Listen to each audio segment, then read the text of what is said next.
اس کے لیے سب سے پہلے ختم نبوت کے تقاضے کو سامنے رکھنا اور یہ دیکھنا کہ ہمارے ہاتھ سے. اس لیے ہماری جو اس وقت محنت ہے وہ تبلیغ نہیں ہے. بھائی تبلیغ تو لوگوں نے نام رکھا ہوا ہے. تبلیغ کب شروع ہوگا؟ تبلیغ تو اس دن شروع ہوگا جب کامل دین لے کر کے مائیت الہیہ سمیت، جیسے صحابہ کرام لے کے گئے تھے، دعا مانگتے تھے، فرشتے اترتے تھے، ہوائیں مسخر تھی، پانی مسخر تھا، آگ مسخر تھی. ہاں کامل دین لے کر کے دنیا میں پھرے. ساری دنیا نے دیکھ لیا کہ اللہ ان کے ساتھ ہے. خود بھی ان کو اطمینان تھا کہ اللہ ہمارے ساتھ ہے. باطن بھی دیکھتا تھا کہ اللہ ان کے ساتھ ہے. اس لیے میرے محترم بھائی کو محنت میں نبی کی ترتیب ہے. تو سب سے پہلے نبی علیہ السلام نے محنت کہاں سے شروع کی؟ پہلے عزم ہے، ارادہ ہے. پھر اس کے بعد امت کو ساتھ جوڑو، امت کو ساتھ جوڑنا، امت کو متحرک کرنا، ہر ایک ذہن بنانا. استعداد اللہ نے بڑی رکھی ہے. ایک امتی پوری امت کو متحرک کر سکتا ہے، اس کو ذہن پر لانا.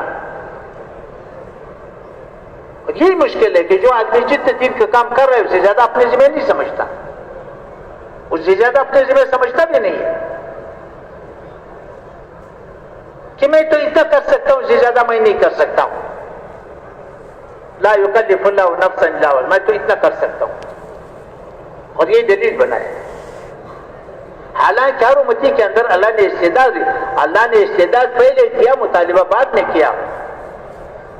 پوری امت کو متحرک کرنے کا اللہ نے استعداد پہلے دیا، اس لیے پھر پوری امت کو مطالبہ کیا. اور یہی مقصد ہے لا یکلف اللہ نفسا الا وسعها.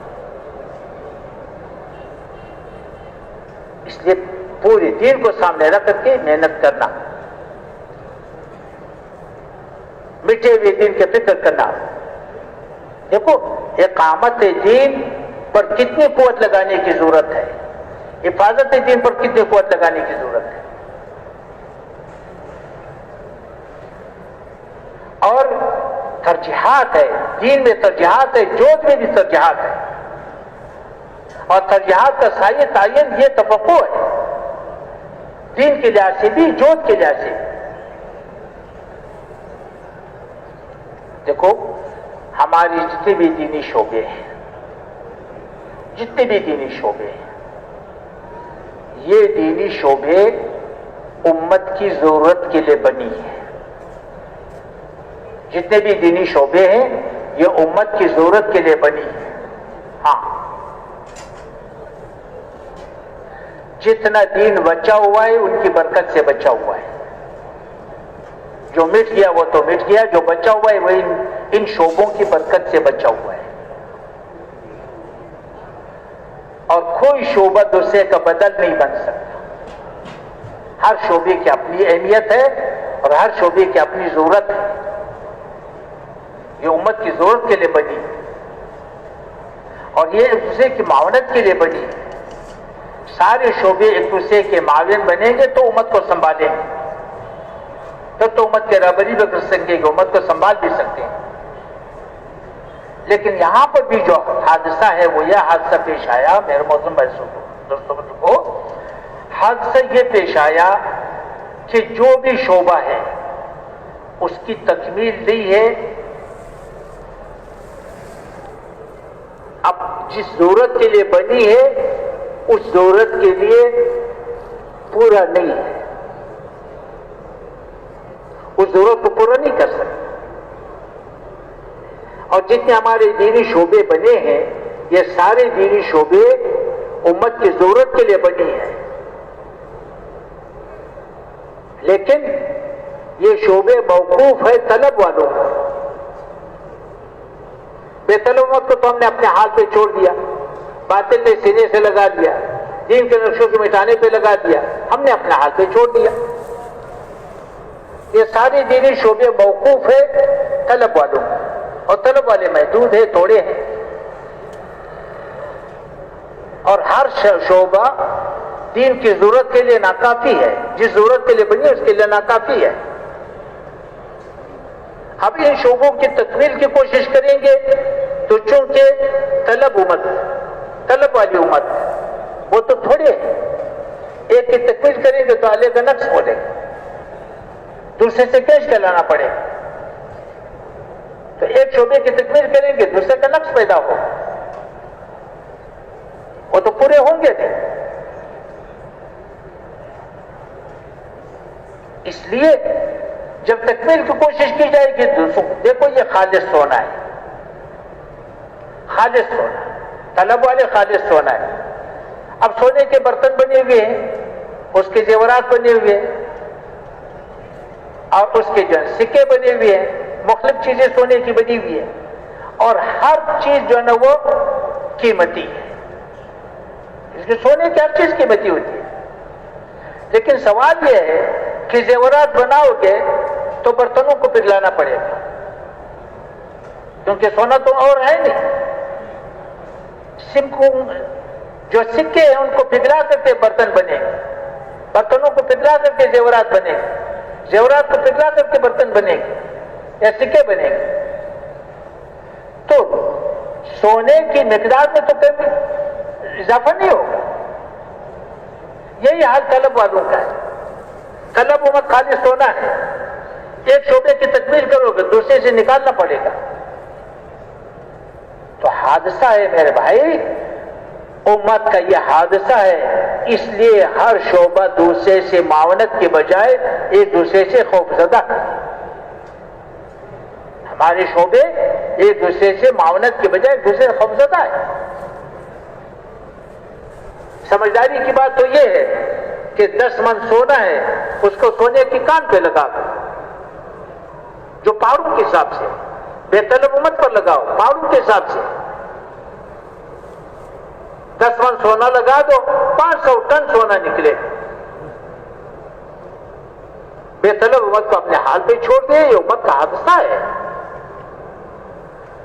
تو بہرحال میں عرض کر رہا تھا میرے مطلب یہ نبی کی محنت سے، نبی علیہ السلام نے محنت کہاں سے شروع کی؟ سب سے پہلا مرحلہ تربیت کا ہے۔ نبی کی محنت میں پہلا مرحلہ تربیت ہے، اور تربیت کے 4 اعمال ہیں،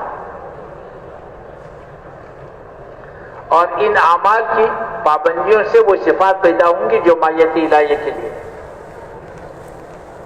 اس لیے نبی علیہ السلام کی اگر سیرت اٹھا کر کے دیکھیں گے تو نبی علیہ السلام کی محنت پہلا مرحلہ 13 سال، یہ 4 اعمال ہیں۔ جو بھی کلمہ پڑھتا اس کو دعوت پہ ڈالتا، دعوت دو، مار کھاؤ، ہاتھ مت اٹھاؤ، مقابلہ مت کرو، شکایت بھی مت کرو، ہمدرد بن کے جاؤ، خیر خواہ بن کے جاؤ، بے غرض بن کر کے جاؤ، نرمی سے دعوت دو۔ ہاں، صدیق اکبر رضی اللہ عنہ جیسا قومی حیثیت کا آدمی اس کو بھی دعوت پہ ڈالا، فقیر آدمی عبداللہ بن مسعود رضی اللہ عنہ جیسا آدمی اس کو بھی اسی دعوت پہ ڈالا، غلام بلال رضی اللہ عنہ، عمار رضی اللہ عنہ اس کو بھی جو اسی پہ ڈالا، سب کو اسی دعوت پہ ڈالا، عورتوں کو بھی مردوں کو بھی سب کو دعوت پہ ڈالا، دعوت دو، مار کھاؤ، ہاتھ مت اٹھاؤ، مقابلہ مت کرو، شکایت بھی مت کرو، ہمدرد بن کے جاؤ، خیر خواہ بن کے جاؤ، بے غرض بن کے جاؤ، نرمی سے دعوت دو، شفیق بن کے دعوت دو۔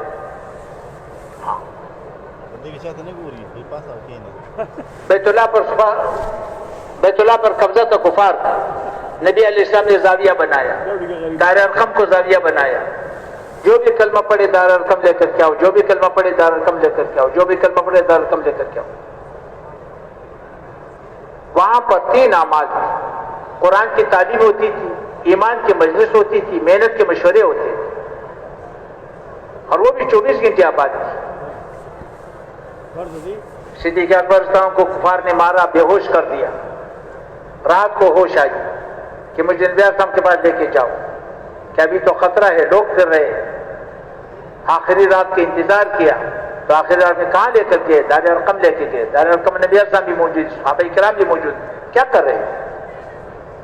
یہ تو سیرت سے ساری چیزیں نکالنی پڑے گی۔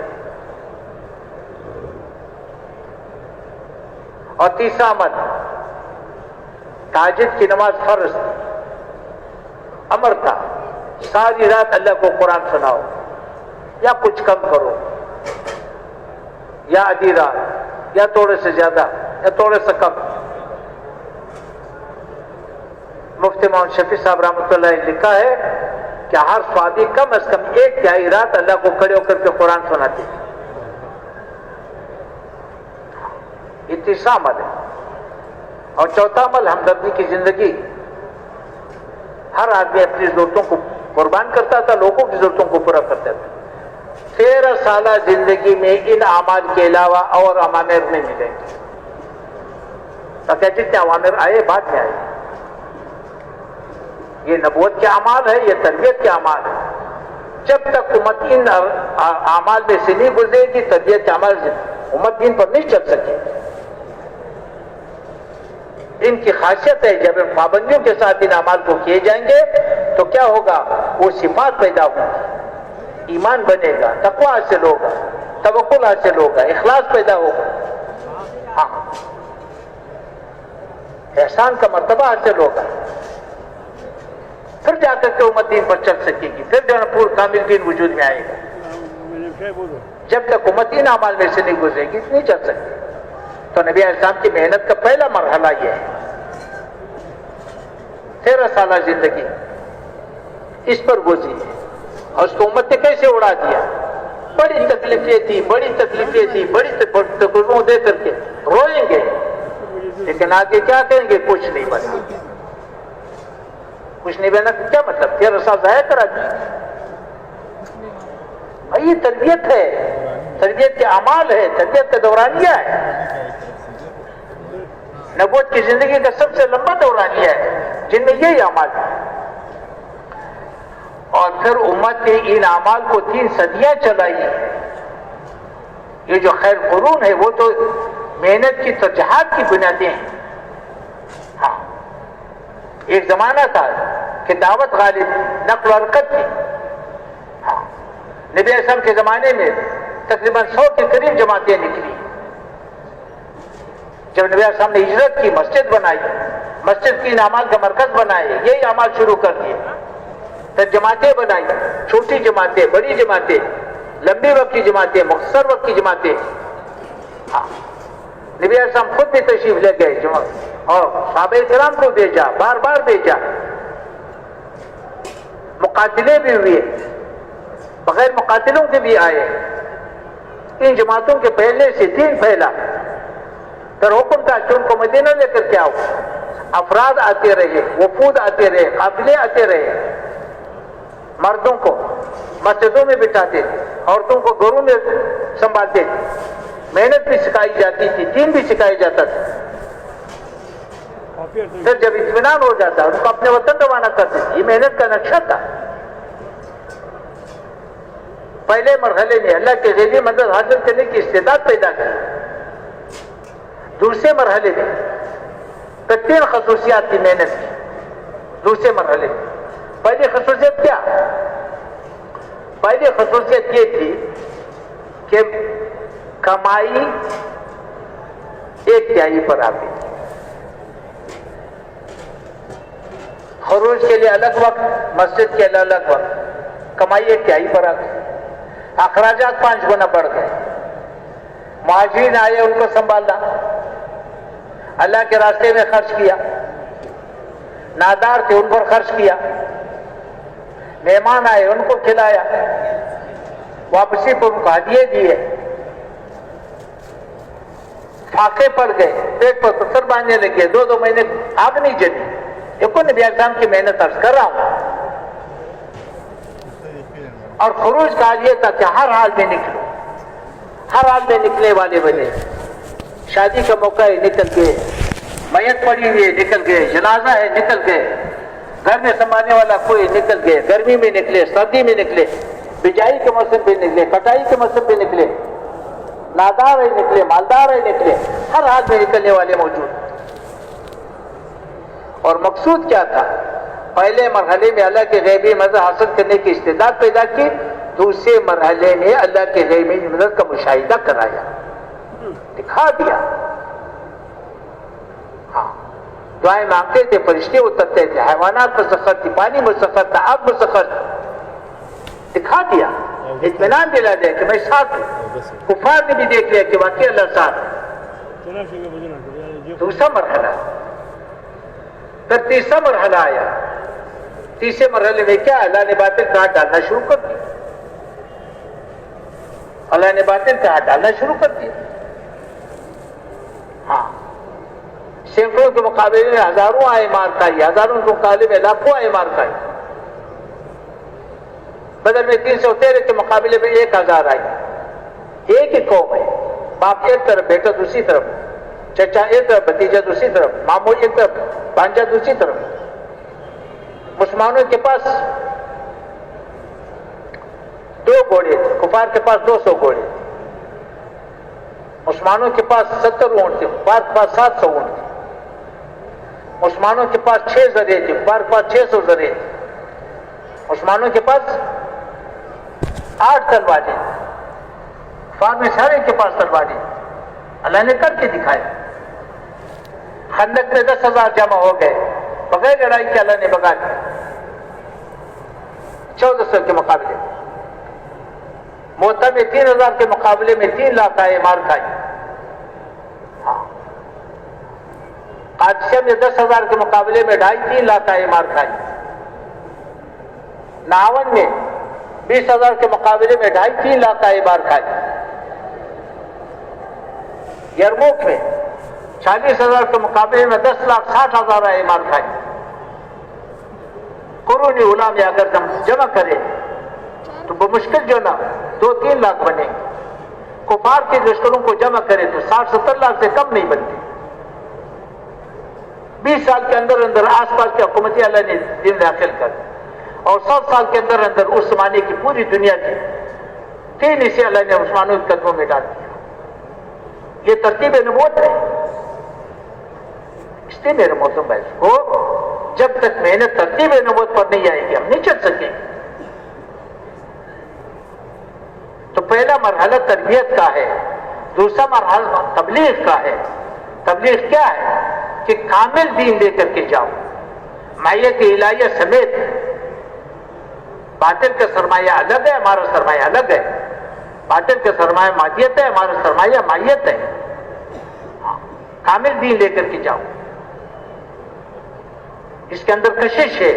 لوگ آئیں گے، دین قبول کریں گے، ملک کے ملک آئیں گے، فوج کے فوج آئیں گے. باطل جاگ جائے گا، روکنے کی کوشش کرے گا، چال چلائے گا، نہیں روک سکے گے، بے پٹ ہو جائے گا. اس مرحلے کا نام نصرت الہیہ ہے.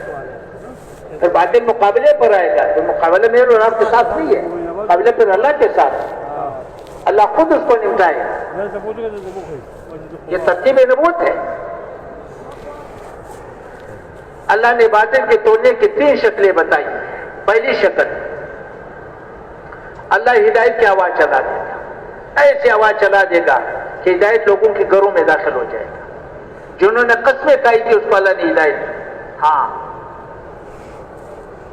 جنہوں نے قسمیں کھائی تھی اللہ نے ان کو بھی ہدایت دی. خالد بن ولید رضی اللہ عنہ، عمر بن عاص رضی اللہ عنہ، اکرمہ رضی اللہ عنہ، صفوان بن امیہ رضی اللہ عنہ، قسمیں کھائی. اللہ نے ان کی ہدایت کی اور ملکوں کی ہدایت کا ذریعہ بنایا. ہاں، ایسے اللہ نے ہدایت عام کر دی. تو اللہ جل شانہ نے ہدایت کو عام کر دیا. ہدایت کی آواز چلا دے. یونس علیہ السلام کی پوری امت کو اللہ نے اکٹھی ہدایت دی. ایسے اللہ ہوا چلا دے گا، عام ہدایت عام ہو جائے گی. اور دوسری شکل یہ ہے کہ اللہ نے براہ راست کاروائی کی. کسی پر پتھر برسائے، کسی پر آگ برسائی، کسی پر زمین پلٹایا، کسی کو زمین میں دنسا دیا، کسی پر پانی چھوڑا، کسی پر ہوا بھی. ہر یہ کر سکتا ہے، اللہ کے لیے کوئی مشکل نہیں. اور تیسری شکل یہ ہے میرے محترم دوستوں بزرگوں کہ اللہ جل شانہ کمزور کے ذریعے سے قوت والے کو توڑ. طالوت اور جالوت کا واقعہ اسی بنیاد پر سنا ہے کہ قوت والے کے مقابلے میں کمزور کو اللہ نے قوت عطا فرمائی اور باطل کو توڑ دیا. اور قرون اولا میں اللہ نے یہی کیا. سینکڑوں کے مقابلے میں ہزاروں آئے مار کھائی، ہزاروں کے مقابلے میں لاکھوں آئے مار کھائی، ملک کے ملک اللہ نے ان کے قدموں میں ڈال دیا. یہ ترتیب نبوت ہے. اس وقت جو ہم کر رہے ہیں میرے محترم کوئی، اس وقت جو ہم کر رہے ہیں یہ تبلیغ نہیں ہے، یہ تو نورانی قاعدہ ہے. ابھی تو بڑھتی ہو رہی ہے اور بڑھتی پہ سارے رو رہے ہیں. وہ تو سب کچھ لگانے کا مطالبہ ہے تو بڑھتی ہے. یہ تو نورانی قاعدہ ہے. الف با تا ثا عین قاف، یہ قرآن نہیں ہے، یہ تو نورانی قاعدہ ہے. لیکن قرآن کے لیے لازمی ہے، قرآن کے لیے لازمی ہے. اس مرحلے سے گزری تو ہمارا تربیت کا مرحلہ ہے. تربیت سے گزریں گے تب تو جا کر کے پھر تبلیغ شروع ہوگی. اس لیے میرے باطل کو تو اللہ توڑے گا، ہم نہیں توڑ سکتے. باطل کے توڑنے کے 3 شرائط پر اللہ باطل کو توڑے گا. پہلا یہ ہے کہ ایسا مجمع وجود میں آ جائے جس کی زندگی میں کامل دین ہو، تاکہ لوگوں کی حجت باقی نہ رہے، پھر اللہ باطل کو توڑے گا. ایسا مجمع ہو، بے شک ہزاروں کا مجمع ہو، جس کے جو ساری دنیا کو دین دکھا سکے، لوگوں کو دین کے سمجھنے میں مشکل پیش نہ آئے. کیوں تو بازار کا دین، کارخانے کا دین، ہمارے گھروں کا دین وہ لوگوں کو نظر آئے. ایمان تو نظر آتا نہیں، روزہ ہمارے پیٹ میں ہے، نماز ہم مسجد میں پڑھتے ہیں، زکوٰۃ مسلمان کو دیتے ہیں، جہاں حج ہے وہاں تو کافر کا داخلہ ہی منع ہے. اس کو تو بازار کا دین دکھانا پڑے گا، گھروں کا دین دکھانا پڑے گا، کارخانے کا دین دکھانا پڑے گا، جہاں ہماری روزگار ہے وہاں کا دین دکھانا پڑے گا، پھر تو جا کر کے دین پھیلے گا. وہ تو ہمارے پاس ہے نہیں. اس لیے ہماری تربیت ہے. تبلیغ تو اس دن شروع ہوگی. تو باطل کو اللہ کب توڑے گا؟ جب کامل دین ہو.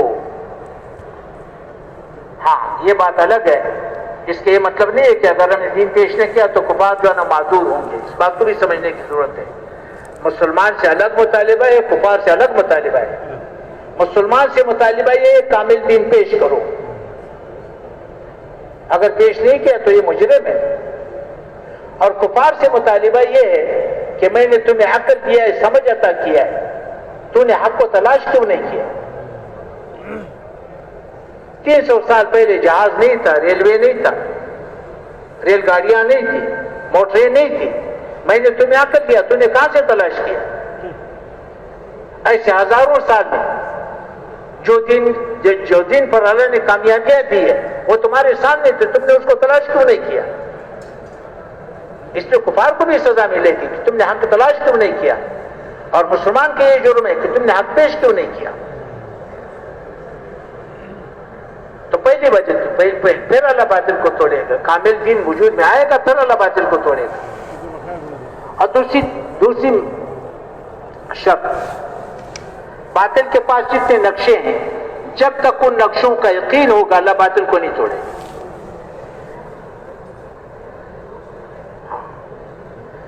اگر ہم نے پورا دین پیش نہ کیا، اللہ نے باطل کے توڑنے کا فیصلہ کر دیا تو فرمایا تم پر بھی عذاب آئے گا. یہاں پر مولانا یوسف رحمۃ اللہ نے ایک جملہ استعمال کیا ہے کہ تم پر بھی عذاب کی چھینٹیں پڑیں گی. اور اللہ کے عذاب کا ایک چھینٹا ہماری بربادی کے لیے کافی ہے. اس لیے فقہ کا اصول ہے کہ جب علت مشترک ہوتی ہے تو فیصلہ ایک ہوگا. اب وہ بھی نافرمان، تو بھی نافرمان، اللہ اس کو عذاب دے اور تمہیں چھوڑ دے.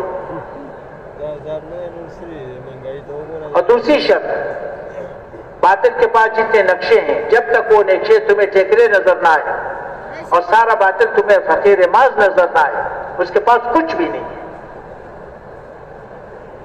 لنا مولا ولا مولا لو، اس کے پاس تو کچھ چیز، جس کے پاس اللہ نہیں ہے اس کے پاس تو کچھ نہیں. تو جب تک وہ ٹھیکرے نظر نہ آئے، سارا باطل فقیر ماز نظر نہ آئے. اور یہ اس وقت ہو سکتا ہے جب ہم اللہ سے لینا سیکھے، اللہ کو منانا سیکھے، اللہ کا تعلق ہو، اللہ سے مانگنا ہو، اللہ کے سامنے رونا ہو، اللہ کا تعلق ہو، معیت کی صفات ہو، پھر تو جا کر باطل کے نقشے میں ٹھیکرے نظر آئیں گے. اور ان صفات کے بغیر میرے بھائی، ان صفات کے بغیر تو دین بھی دین نہیں بنے گا. ان کی صفات کے ساتھ بازار چلائیں گے تو بازار دین بنے گا، کارخانہ دین بنے گا.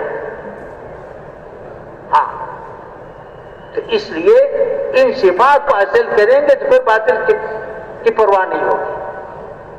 پھر چہرے نظر آئیں گے، پھر باطل فکر نماز نظر آئے گی. اگر باطل کے نقشوں کا یقین کا اور اہل باطل پہ ہاتھ ڈال دیا تو فرمایا ان کے نقشوں پر تم ایک دوسروں کو قتل کرو گے.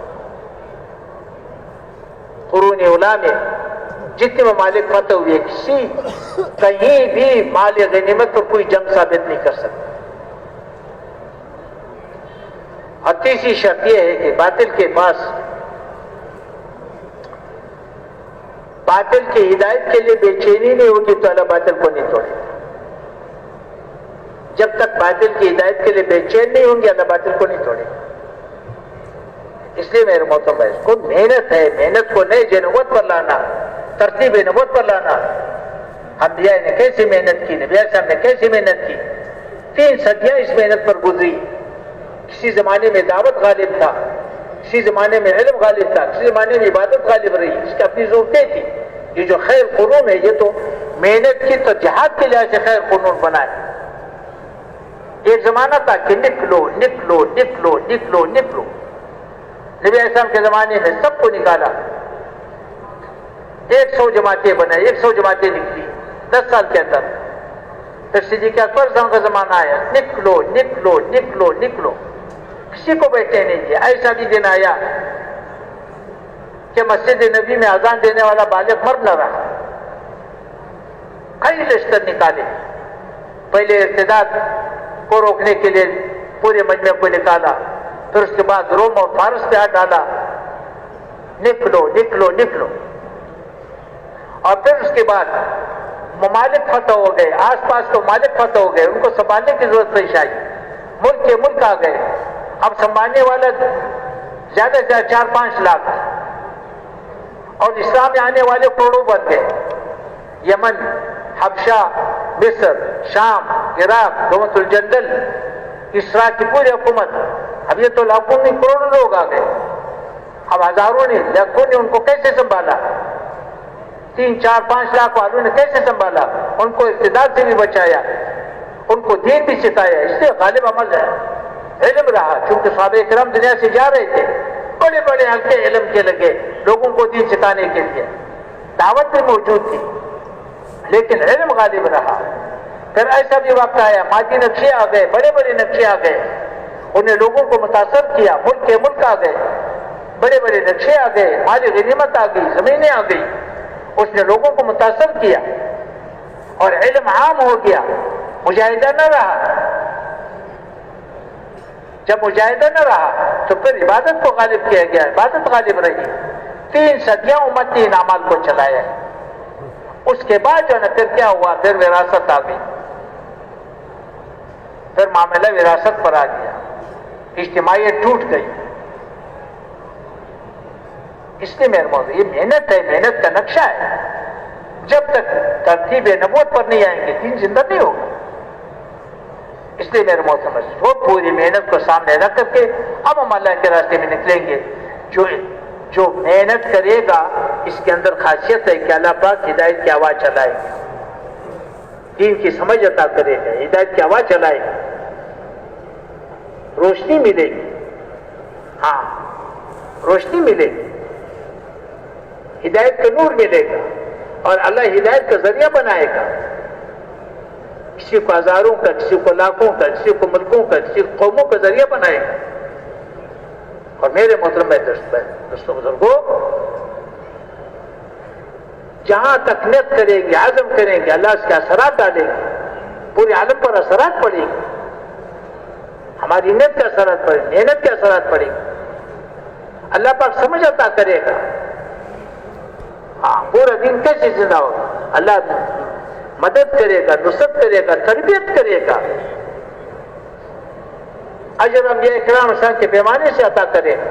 نبیوں کا راستہ ہے، خاتم الانبیاء کی وراثت ہے. تو اللہ پاک اجر اسی لحاظ سے عطا کرے گا. اور اللہ جل شانہ ان کا حشر انبیاء کرام علیہ السلام اور صحابہ کرام کے ساتھ کرے. اب بتاؤ پورے عالم کے لیے کون کون تیار ہے اور نق کون تیار ہے؟ کھڑے ہو جاؤ. نق نق جو نق تیار ہے وہ کھڑے ہو جاؤ. کھڑے ہو جاؤ ماشاءاللہ. کھڑے ہو جاؤ. کھڑے ہو جاؤ ماشاءاللہ. کھڑے ہو جاؤ. جو نق تیار ہے وہ کھڑے ہو جاؤ. ماشاءاللہ ارشاد فرمائیں. مسجد وار جماعتیں ارشاد فرمائیں. مسجد وار جماعتیں ماشاءاللہ. ماشاءاللہ ساکران سے جماعت اللہ قبول فرمائیں. جی ماشاءاللہ اور ارادے کریں. اور کھڑے ہو جاؤ. سارے کھڑے ہو جاؤ. آس پاس نیچے کھڑے ہو جاؤ. سارے کھڑے ہو جاؤ. اللہ کے راستے میں نکلنے کے لیے کھڑے ہو جاؤ. اچھا جی جتنے بھی ساتھی تیار ہے وہ اپنے آپ کے حلقوں میں جا کر کے وہاں پر تشکیل والے ان سے اپنی تشکیل کرا لو. جتنے بھی ساتھی تیار ہے وہ جا کر کے اپنے تشکیل کرا لے. اور آخری مجلس جو 2 مجلسیں ہیں اس میں جو نا تیاری بھی کر لے اور ایک دوسرے کو تیار بھی کر لے. اللہ جزائے خیر عطا فرما دے. نماز کی تیاری کر لے.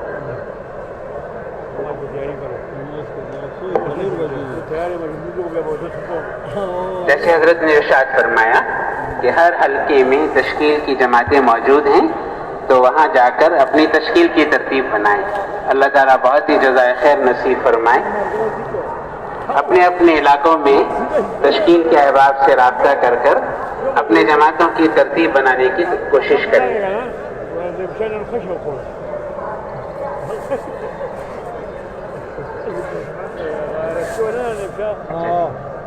ایک ضروری گزارش یہ ہے کہ اللہ تعالیٰ کے فضل و کرم سے ایک بہت بڑا مجمع یہاں آیا ہوا ہے اور جیسے معمول ہے ہر سال کہ آخری وقت میں بھی ایک بہت بڑا مجمع آ جاتا ہے. یہ اللہ کی نعمت ہے